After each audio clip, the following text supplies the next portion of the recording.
Caserne de regroupement de Saké, à une dizaine de kilomètres de Goma. Ces futurs soldats de l'armée congolaise passent un dernier test.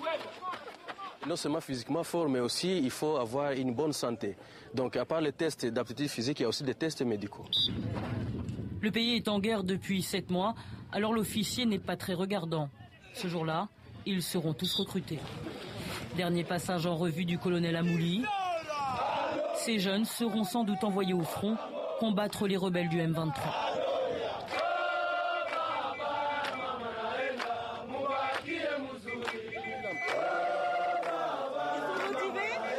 Oui, très motivés, vous venez de voir, et ils sont vraiment motivés à défendre la nation et à prêter sous le drapeau.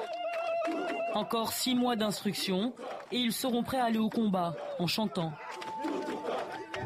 Mais sur la route de l'Est, celle qui mène vers la ligne de front, il y a longtemps qu'ils ne chantent plus. Notre voiture est arrêtée par 2 militaires déguenillés. Nous tournons en caméra cachée.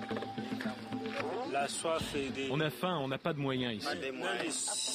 On a besoin de sucre. Vous n'avez pas mangé? Vous n'avez pas mangé depuis combien de jours? 3 jours ou une semaine sans manger, je crois. Nous, les Congolais, nous avons toujours été forts, mais maintenant, la force n'est pas là. Maintenant, comme vous nous voyez, il faut nous aider. Ils disent manquer de tout. La solde de $40 arrive une fois sur 4. Alors forcément, ils vivent sur le dos des civils.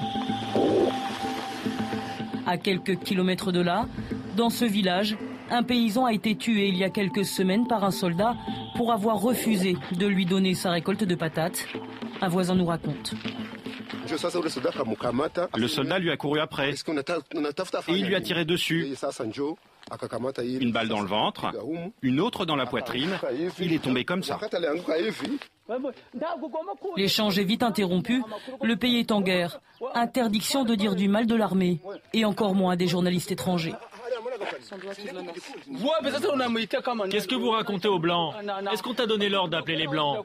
Toi là, vous allez avoir des problèmes. Non, moi c'est le chef qui m'a appelé, moi j'ai rien fait. Des menaces en l'air, nous nous en sommes assurés.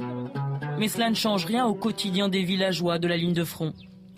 Intimidation, raquettes, petits travaux exigés par ces hommes en armes censés les protéger des rebelles du M23.